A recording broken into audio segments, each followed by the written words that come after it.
John Joseph Witeck. I am 73 years old. I was born in Washington, D.C. I grew up in Arlington, Virginia. Attended the University of Virginia.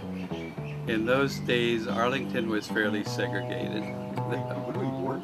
Oh, on February 1945.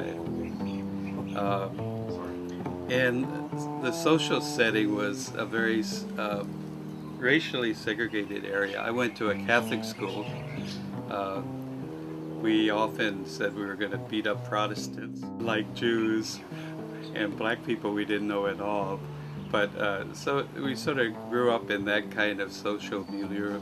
When I went, my high school and my grade school were all white. University of Virginia, when I went there, was I think all white. And and even our amusement parks were segregated around the Arlington, Virginia area. And you grow up and you don't think of that until you get away from there. At University of Virginia, I became an activist after I went to Selma, Alabama. After Bloody Sunday in March of '65, 4 or 5 of us from the university drove down with 2 ministers, and we were just there for a couple of days, but it was exciting we were blocked from marching, but we sat in the church, and Martin Luther King was, maybe 20 feet away, speaking with such passion, explaining the civil rights movement and the voting rights movement and what was happening to black people. I had never been down south below Charlottesville, Virginia, so after Bloody Sunday happened, I think around March 7th, 1965, a bunch of us got together on March 8th, the Monday, and drove down there. So we arrived there about March 9th. And when we arrived, we saw marchers coming down the street away from the bridge. Bloody Sunday, people had been beaten on the Pettus Bridge going out of Selma. They were chased off the bridge, they were gassed, they were beaten with clubs. John Lewis, the representative, was badly injured then, and they were chased back into the black community. All during that afternoon and night, the police, sheriff's deputies would even ride horses into their homes and would look for especially any white civil rights worker who might be supporting the voting rights movement. The demonstration was to march from Selma to Montgomery, Alabama, the capital, to protest the murder of a young black activist who was killed, and to push for voting rights. In Selma, out of several thousand people, only maybe 30 or 40 were registered as voters. So Martin Luther King had decided to support the SNCC campaign in Selma, Student Nonviolent Coordinating Committee, and go down there and bring publicity and to undertake this march. On March 9th, when we showed up, the march was stopped and turned around. We arrived after it turned around and was coming back to the chapel, and we beat the crowd back, and so I got to sit in the church fairly close to the front, and people were it was inspiring to see thousands of people, a few thousand people from all over the country had responded, because after the beating on Bloody Sunday, Martin Luther King called for all ministers, all people of goodwill to come to Selma and to join the march, join the struggle for voting rights. So I had just been to a Presbyterian, I'm a Catholic, but I had gone to a Presbyterian retreat, and a very powerful minister had influenced me and some of my friends. And so after we heard of the Bloody Sunday attack, I called up people and said, why don't we get a car and let's go down there. So we borrowed the Newman chaplain, the Catholic priest, came down with us. We took his station wagon, the Presbyterian minister, and 3 or 4 of us students. We drove through the night. We parked our car in Selma just as the march was turning back from the bridge. And we joined, for the first time, we joined the march. It first time I think I was in a protest demonstration, it helped us, encouraged us to join the march, to see the police coming at us with huge batons the size of baseball bats, swinging them, and just walking right at us. So we got into the march, and you know, for the first time sang civil rights songs, "We shall not be moved, we shall overcome," solidarity, and the people of Selma would come up to us and thank us for coming. And we marched back to the chapel, and we were there for Martin Luther King's summary of what had happened on the bridge. And he announced later, we're going to try it again tomorrow morning. More and more people were coming every hour. From James Reeb, I mentioned, the minister who was killed. He had come down from Massachusetts. Another guy came from California. We had lunch with James Reeb and his friend, and they had invited us to a restaurant that night to have dinner with them. We had been told that a black family would be putting us up and we would have dinner with them, so we turned it down. We were probably fortunate, because after that dinner, James Reeb and his friend were attacked, clubbed, and within a few days James Reeb died, a very young Unitarian minister. We didn't know that Reeb was attacked, and we later learned he died. If we had known, my friend and I, a student from Tennessee, we were staying in the black community. We decided to go to the white community to see what the white people would tell us. We wanted to try to understand why they didn't want people to vote. Didn't make sense, right? It did make sense. You grow up in school and you're told America has democracy and we all have the right to vote. And you see in this community, apparently that wasn't true. So we crossed the street and saw these guys wave at us, "Come on up." And they had a friendly look. We walk over there, they grab us and take us into this white garage. And inside are like 20 white guys who are yelling at us and spitting at us. And we're getting pushed up front. And so when we're in front of the whole crowd, they start demanding, "Who sent you here? What are you doing here? You nigger lovers, you white niggers? Who you staying with? Tell us the house." And we said, "Well, we couldn't find the house ourselves if we tried to. We don't know their name." We probably did, but we said we didn't know. And we told them, "We just came down here to get your side of the story. We wanted to hear your point of view." "Liar, you!" You know, I think we get called every day. This guy picks up a wrench, "Oh, you're gonna get yours," and he's about to whack me. And I remember turning my head, and then I hear, "Stop!" And I look in the back of the room, and there's a couple state police troopers with black gas mask on, and they're talking through the gas mask. So it sounds like Darth Vader. You what, boys? You better get you out of here. You're not welcome here. You get your asses out of here. If I catch you again, we're going to cut off, leave you to bleed in a field." And of course, me and my friend, and a path is opened up. So we get out, we cross back into the black community, because we realized no matter how threatening the trooper's statement, it meant we weren't going to be killed. So it's like, you know, it's like you have a whole nother life. So we skip across the street, get back to the black community, find our way to the church, where they were trying to do another march to the bridge. They had been blocked, so they weren't going anywhere. The SNCC organizers and Martin Luther King had another plan. Since we're blocked from marching, the sheriff said groups of 4 could march and could go to the courthouse. Yeah, groups of 4. And so the plan was 2 outsiders, 2 visitors like us, and 2 local people would go to the courthouse through the white neighborhood. So my friend and I, we were just escaped with our lives. We look at each other and say, do you want to do this? You know, we're still shaking. Do we want to go in the white community? And he said, "Oh, we came this far, we might as well." So 2 black women, young, maybe 17, 18, 19-year-olds, they were our escorts. They took us, and everybody went, probably about 200 to 300 of us signed up to do this.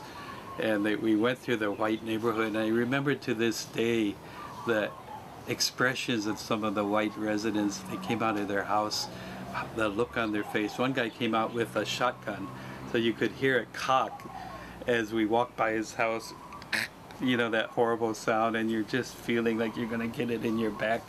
And we'd pull up to a corner and a car would come up and rev the engine, or, you know. But we made it to the courthouse. We made it to the courthouse. It was surrounded by sheriff's deputies, and some FBI folks were there taking our pictures. The sheriff's deputies, Jim Clark was the sheriff, a notorious racist segregationist. He had his deputies and throw rocks at us. So as we're marching around, demonstrating around the courthouse, these guys are picking up rocks and throwing. The police and the FBI do nothing. And so we do that for about a half an hour, protesting the beating attack on James Reeb, who had been beaten up the night before. Then we walked back. I think they let us walk back as a larger group back to the church. We had a meeting. We found out more about James Reeb getting killed. And we decided we should go back to Charlottesville, but we would stop in the town. I forget where he was, Birmingham maybe. He was in a Birmingham hospital. No medical facility could treat Reeb in Selma. And as he was put in an ambulance, the ambulance had a flat tire. A car full of white gang-like people came around the ambulance while it was parked and shook it and banged on the window. And James Reeb is lying in there, and of course his friend who was beaten was in the ambulance, and the driver. The driver luckily got away, made a phone call, and the police came, and the ambulance was able to get Reeb to the hospital in Birmingham. Of course, his chances of living were even less. He died the next day. But on our way out of Selma, we went through Birmingham, and we went to the hospital and tried to see him. He was in ICU, or critical care. The ministers with us met with his wife, and then we drove back to Charlottesville. At the University of Virginia, we spoke at forums. We organized in favor of integrating the university. We formed organizations. I ran for president of the college on a pro-integration platform. And we formed a group called Nucor, rather than Newman, which was more of a church-related. Nucor was an activist Catholic college youth group. It took a stand against the war, against the draft, and for civil rights. And then I came to Hawaii. Because you looked out on Hawaii then, and especially Waikiki and Makiki and all that area, you would see booms, construction cranes. And we took positions against the war in Vietnam, against the draft. And we published a booklet, and the newspaper actually printed our resolution.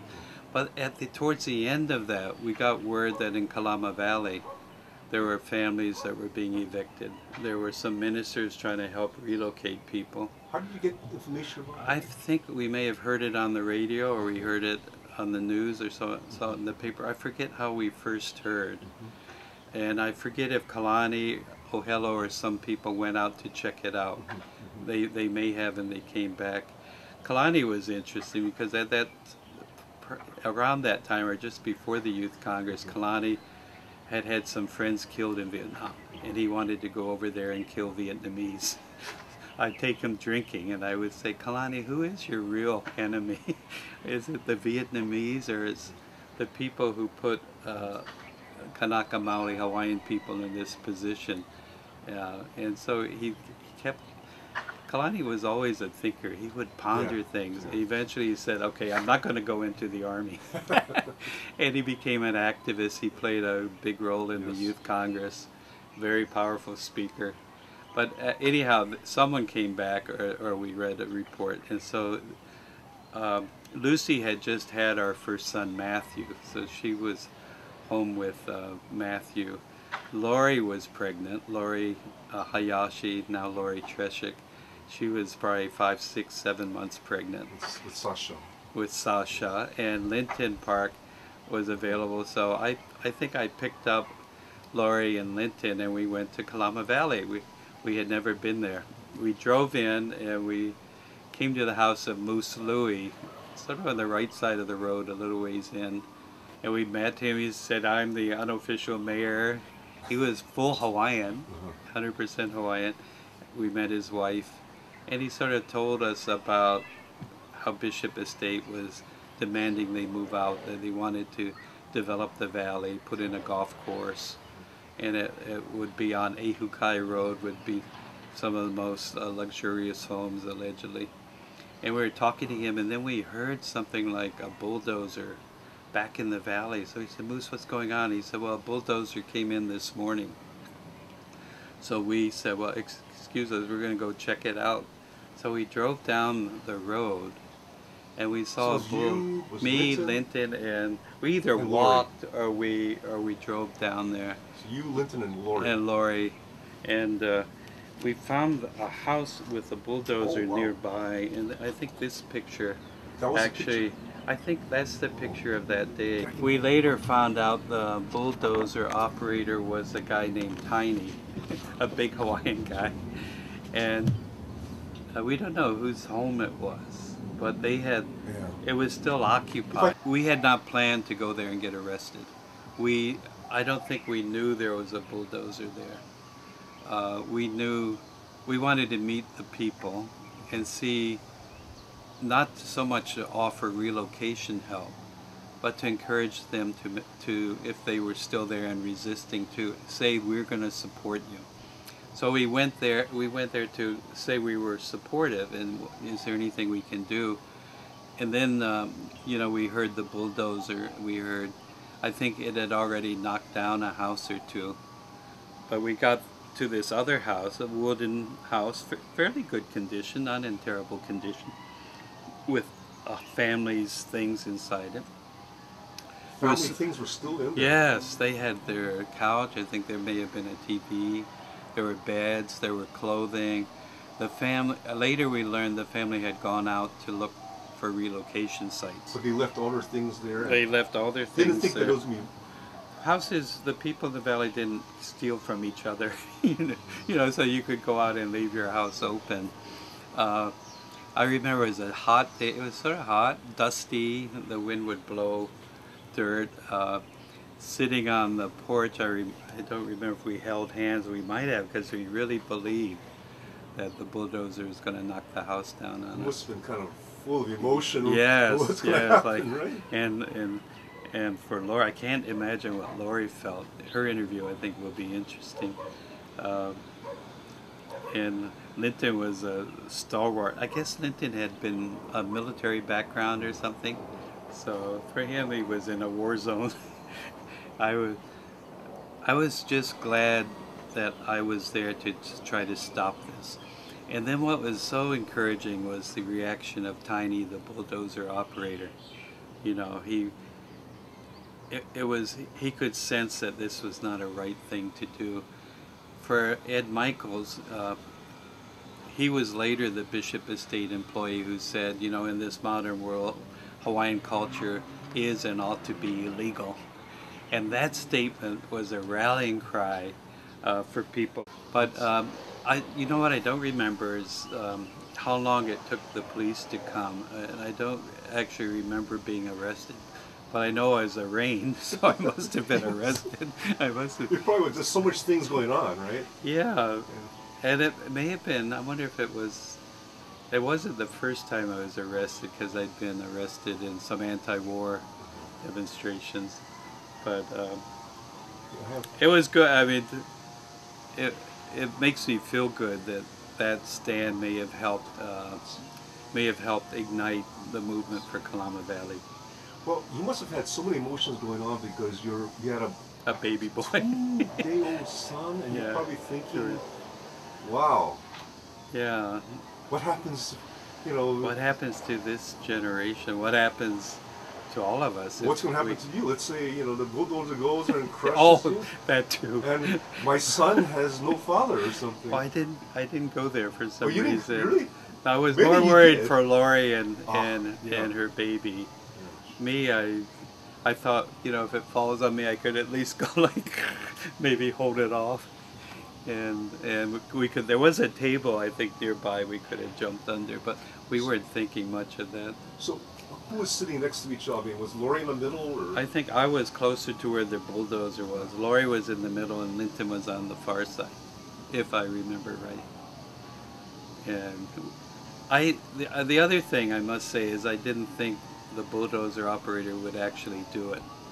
You know, but when he turned on the engine, it came right up to the house. I was a little worried. But when he did what he did, it was very boosting. It was such a boost, and to see Ed Michael's face, you know, so angry. You know, how did you do that? And then he goes away to call the police.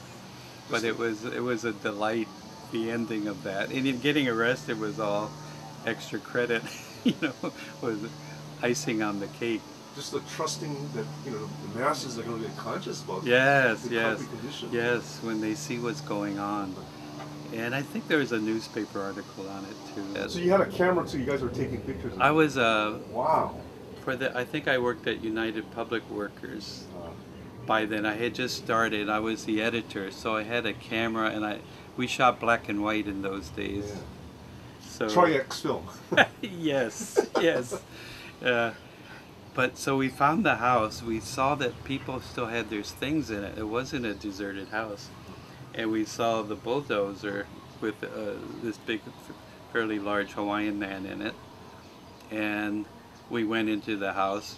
We looked around. We came out and said, just sort of told him, you cannot knock this down. People are, maybe they're out looking for housing. And he said he had his orders. And we said, well, we're not moving. So we sat down on the front porch, the three of us. We just sat there. And Howley came up. Ed Michaels walked up and told the bulldozer operator, he told us, get out of there, you're trespassing. And we said, we're not moving. So he tells the bulldozer operator, Tiny, take the bulldozer, knock it down. So we're thinking, oh, they're going to knock the house down, and Lori is 7 months up high. And so actually there were 4 of you. Yes, there were 4 of us. Sasha was there too. Sasha was there. So this is the first instance for civil arrest. Disobedience, right? Yes, in Kalama Valley. This is the first arrest. Because I think if Kalani and a few had come earlier, there was no demonstration or no, the bulldozers weren't there. So Ed Michaels told the bulldozer operator, knock down the house. So he gets in, he turns on the engine, and he comes up to within maybe a yard of the house, and we don't move. And then Tiny, the bulldozer operator, gets out, says, you know, I ain't gonna do this, and he takes the key and throws it into the bushes. And he walks away. And what's his name? Tiny? His first name is Tiny. I don't know. He had a Hawaiian last name. We heard that night he went to the operator engineers meeting, and he reported what had happened. And we heard the union said nobody's going to bulldoze in Kalama Valley as long as there are tenants living in homes. So we heard they took that kind of stand.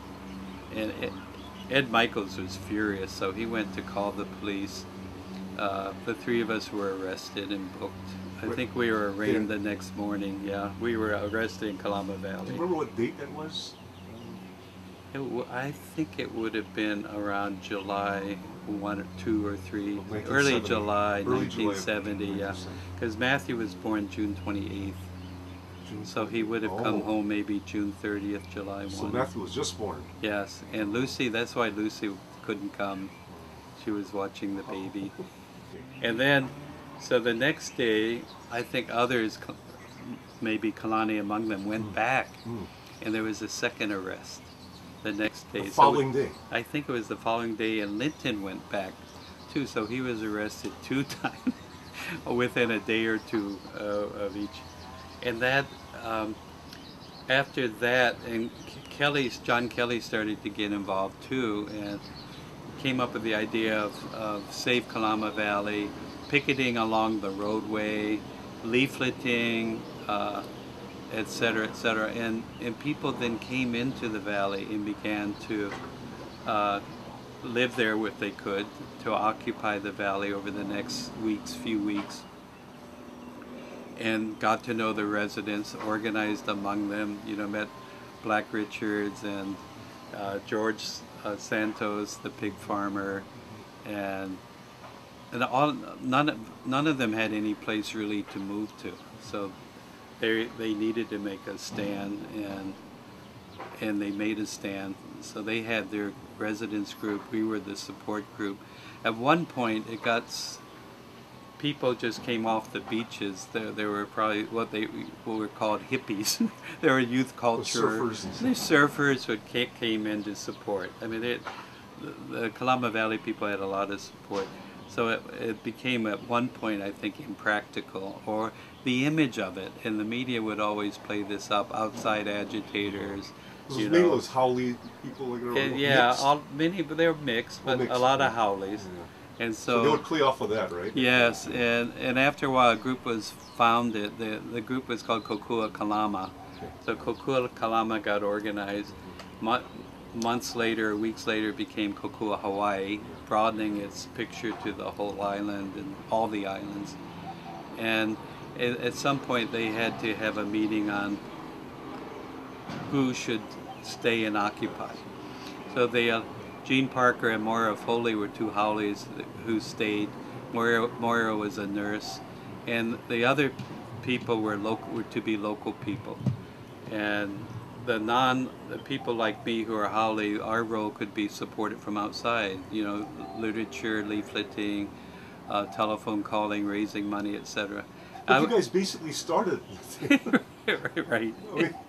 I mean, you, Lori, and Linton, and Sasha. Right, and the Youth Congress, I think, really was the trigger, because that kind of discussion among 140 to up to almost 200 youth from so many different backgrounds, and an understanding that Hawaii was being developed for people who were not even living here, was being developed for wealthy people, that local people were being evicted.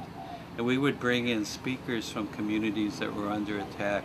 So after the Youth Congress, you had over 100 people all ready to do something. And Kalama Valley happened right after that, right in that time frame. Kalama Valley went on for about a year, the occupation, before 50 police and sheriff's deputies came in and arrested people off the roof. I think my wife was on the roof. Yeah, so she was part of the third arrest. I think she was the third, the third, yeah, the third three arrests, right? Yes. One arrest was you and Lori and Linton. Right. The second one was with Kalani and some other people, maybe a few more. And then the third arrest was at mass group. Yes, probably about 20 to 30 people. It was interesting, as several times there were reports that the raid was going to happen, and there were helicopters and all of the paraphernalia of a military attack. Were you there in the second and third? I was not there for the second and the third. By that time, they wanted local people. So Lucy was there. And by that time, I think she was a member of Kokua Hawaii. Kokua Hawaii had transformed into, influenced by the Young Lords Party, Black Panther Party. By this time, they wore a brown beret. They had a tight organization. They probably had about 20, 25 people who were members. Then you had supporters. It may be Gene Parker and Moira were members. Yeah, I remember Gene having that beret. Yes, yeah, I think he was a member. Can you talk a little bit more about the time when they had a strategic kind of meeting, saying that, okay, what role were certain groups and stuff like that? Because you're saying that it'll happen after the second arrest, right?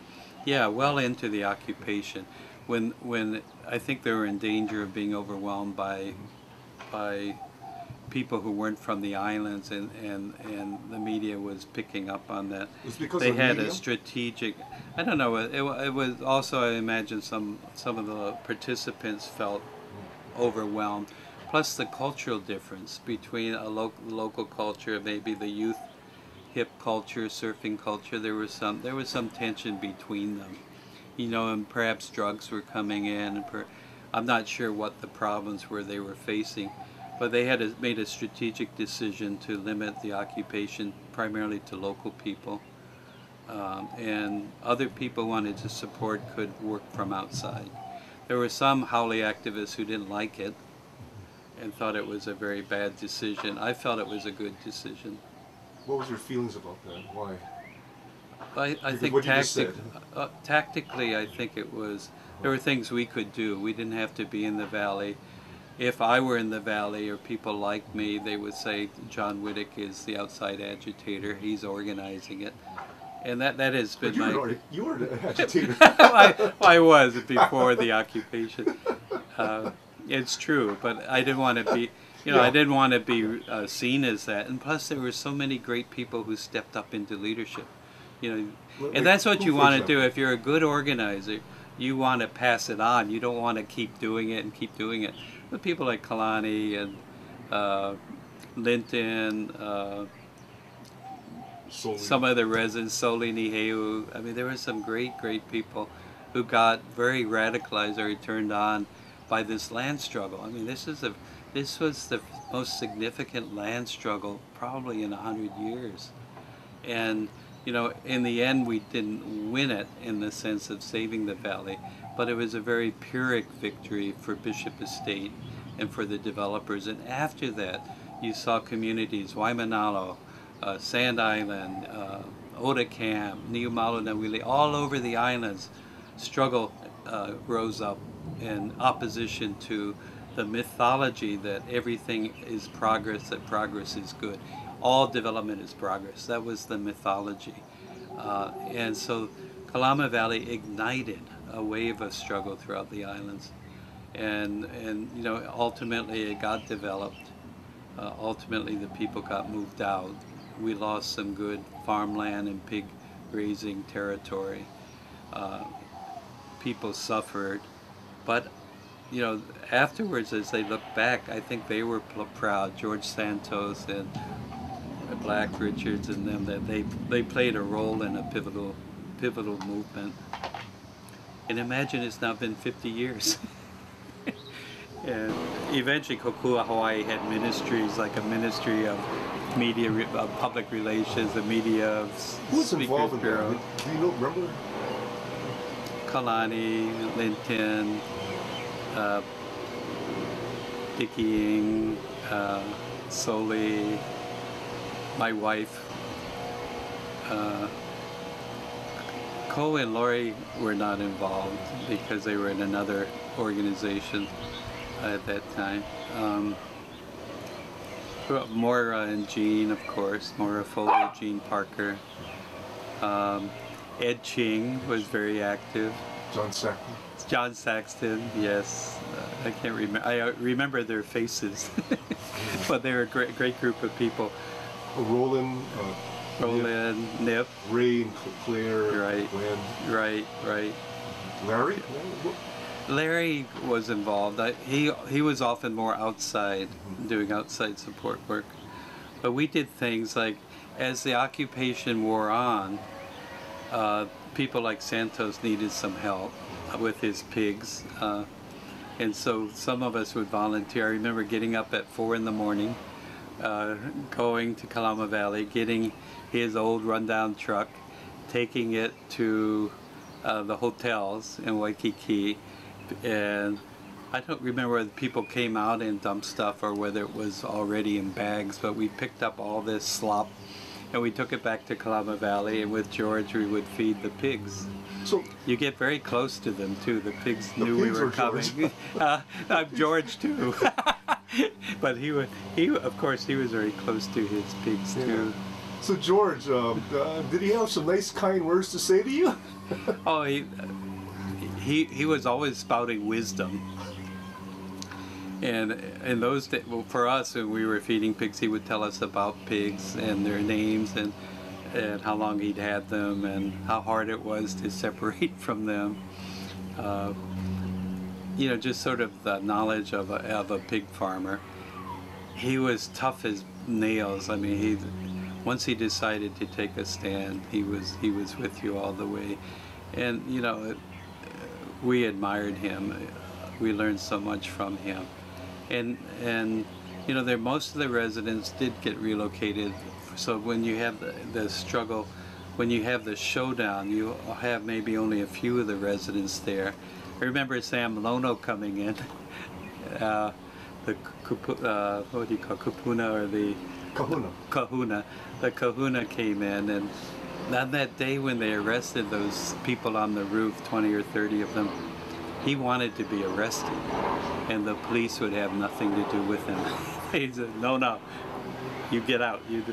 We're not going to arrest you. Yeah. But he was a great supporter. So anyhow, there were roles that haoles could play, from pig slop feeding to collection to, but the main thing we would do is spread the news through our organizations, Youth Action. Eventually we had the Hawaii Coalition for Peace and Justice that supported Kalama Valley. We did a march around the island, I think in 72 or so. Remember in 1970 you had the invasion of Cambodia. So the anti-war movement was growing tremendously. You had demonstrations. We shut down UH again in 1970 for a while. But we did a march around the island, I believe it was in 72. And we took up 3 issues. Kalama Valley, against Kaiser and Bishop Estate, Vietnam War, and nuclear weapons, the Hiroshima, Nagasaki. So we combined those, we had them all on a flyer. We probably handed out more than 60,000 flyers in homes around the island. We would we would walk 20, 25 miles a day, stay at neighborhood parks or churches. And then we started, I think, around maybe Kahala, in that area. And we ended up at A'ala Park for our closing rally. So we went all the way around the island? Yeah, all the way around the island. It took us about a week. Wow. And we did programs in parks every night. We did show slides or show a video. How many of you were in that?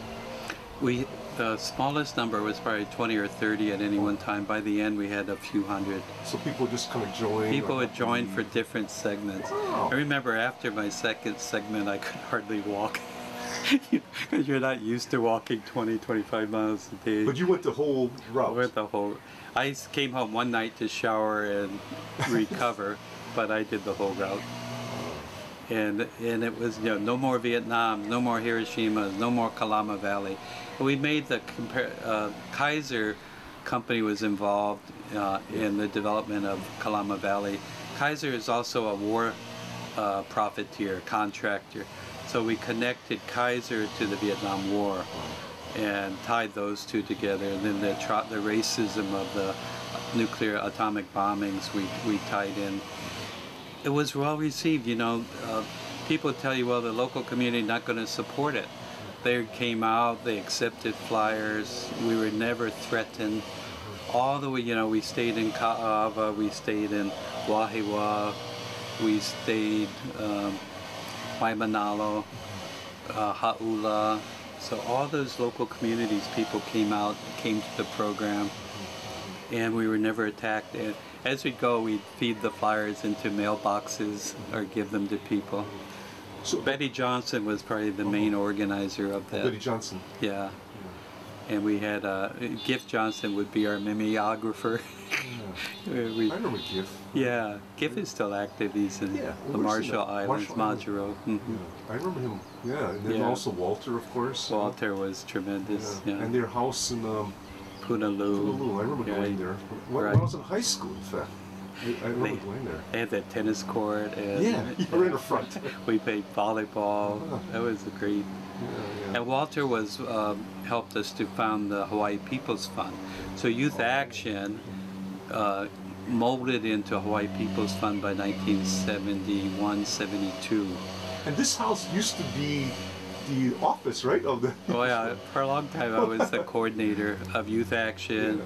When we didn't have an office, People's Fund, I was the unpaid, I think for 7 or 8 years. Yeah, you're right. The rest was always used for that. Right. And LCA too. LCA too for Labor Community Alliance. Yeah. That was. And in Kalama Valley and all this activism, anti-war, led me into the labor movement. Because once we saw, by uniting with local people, with Hawaiians, etc., students, young people could make a difference. And the anti-war movement, we united with soldiers and draft resistors. But we saw that people could really make a difference maybe would be workers. So we began to get active in unions. I got active in the United Public Workers. We formed the Labor Community Alliance. We took up issues of runaway shops, strikes of ILW workers, strikes of airplane workers. We did a lot of strike support. We had May Day programs with hundreds of people.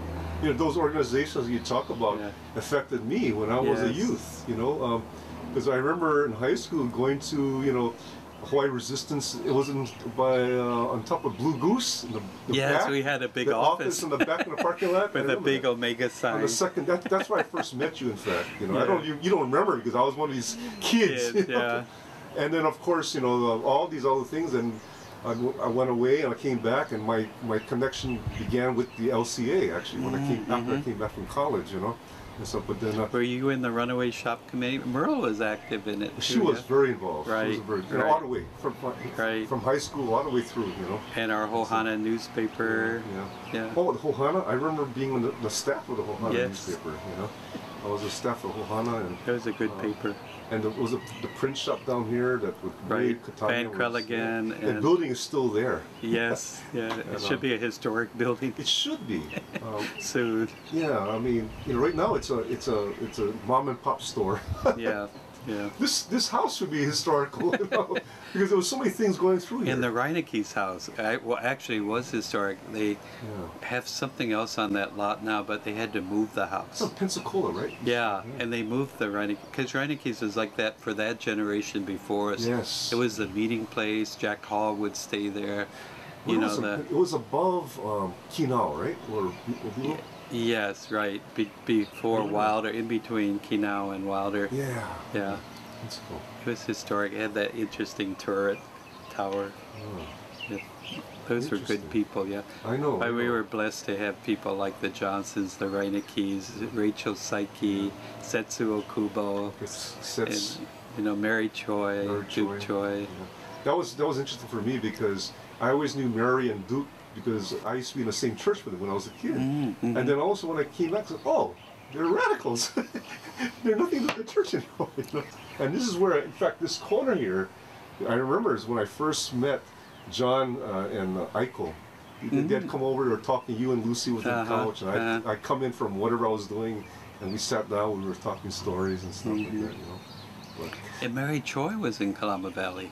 Oh, I think, yes, she may have been arrested. Because I saw in our material an article, Mary Choi, activist arrested or something. It has her whole family story. So I'll give you this to add to your. Fantastic. Mary was a great lady. That's amazing. Bunch of material and stuff like that. One of the things that we want to do with those materials is to digitize it. Oh, good. And then put it on, because for example, Ethnic Studies is really interested in our project, and so we're kind of working with people there so that whatever we produce is going to be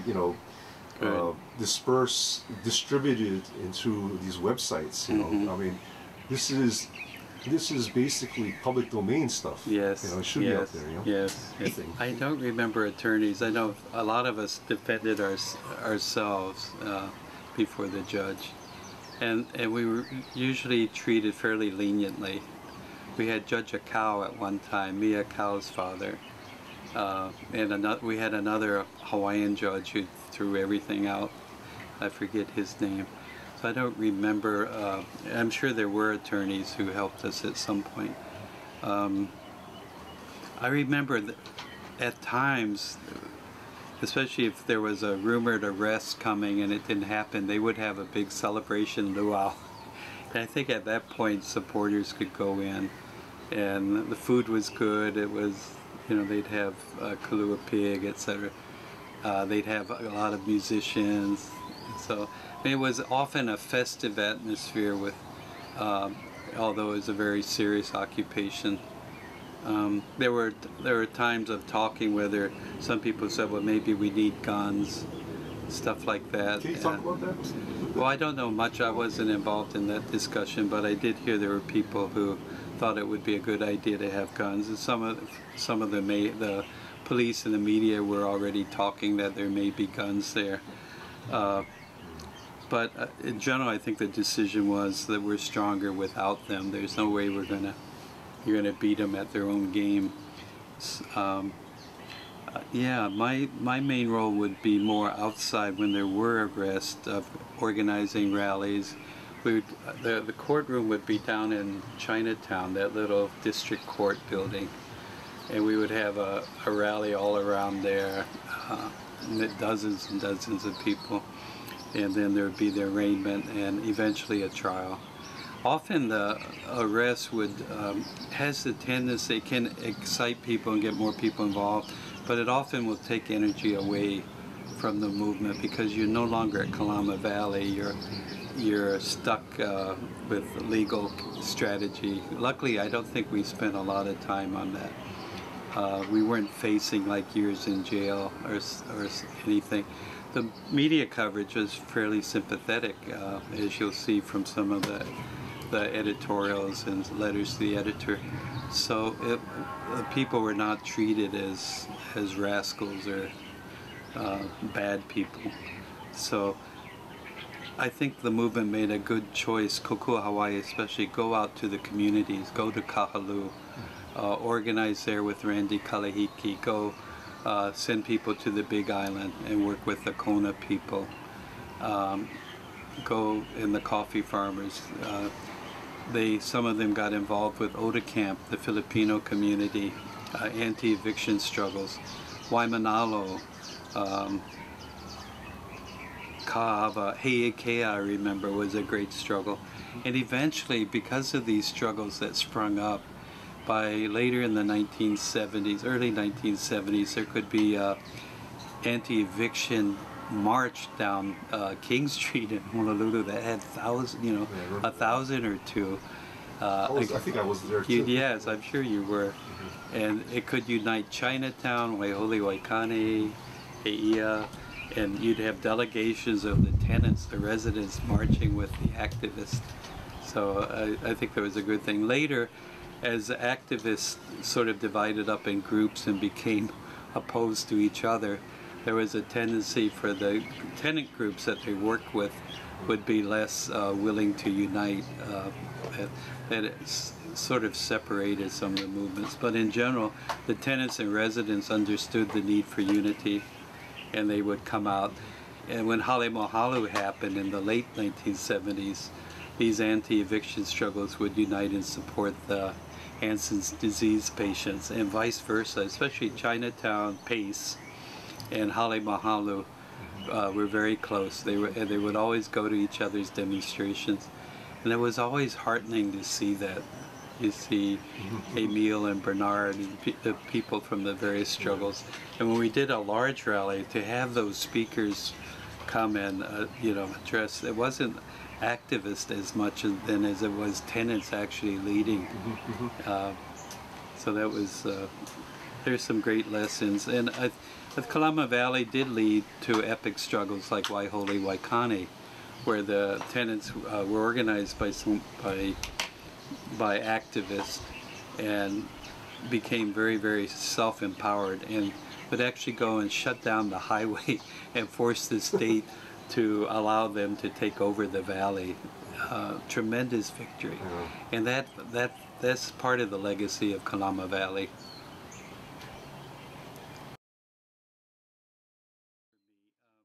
So I have this extra motivation. After Kalama Valley, I was active with Youth Action, then Hawaii People's Fund. I worked for United Public Workers. We conducted the first blue-collar strike for 5 weeks. I got fired after that, rehired and fired. Eventually I went to work for City and County, Board of Water, University of Hawaii, and now I work part-time for Department of Education. And I teach one course every fall semester at Honolulu Community College on labor history, environmental issues, etc. There's so many issues today that I care passionately about, but you sort of have to pick and choose. And of course we have this horrible U.S. president and his tyrannical and misguided and pro-capitalist corporate administration that can ruin the country and is ruining it, is really harming. Racism is coming back strong. Ku Klux Klan, I was shocked that I went to University of Virginia to see Ku Klux Klan and Nazis demonstrate there last year and have this idiot president say they're pretty good people. Really bothered me. Going to Selma again and seeing the poverty of black communities and and in Selma even worse, because whites have moved out mainly, and many of the economics in Selma are bad as they are in many black communities in this country. So that was a wake-up call. Seeing, I'm heartened by when people see this film, Answering the Call, and I'm heartened by the Women's March and the youth from Florida and their campaign against gun violence. Very, very powerful and very, very hopeful. So I go to these demonstrations in Hawaii. I support some progressive legislation in the legislature.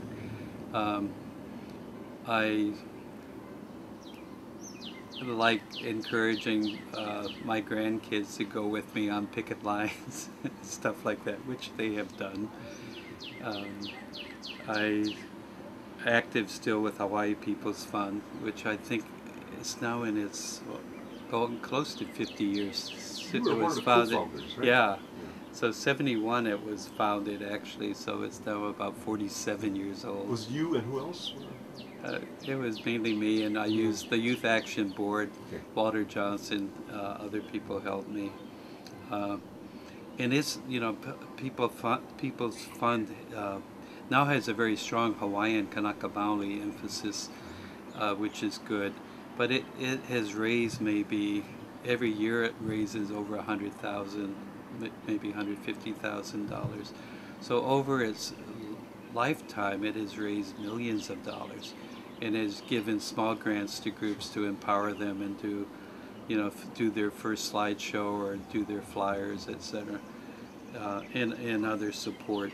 So I'm very proud of Hawaii People's Fund and the fact that it's still going. 50 years ago this year at Bachman Hall, we had the Bachman Hall occupation in May, and it's interesting to still be around. And most of us thought we weren't going to live much beyond 30 or 40, and 30 or 40 was getting old. So being alive and still active now, I feel blessed, and to have these motivators, my Lucy and the grandkids, and Leah, Matthew, and Dejane and Amanda is an added benefit. Our 50th anniversary will be next year, wedding anniversary.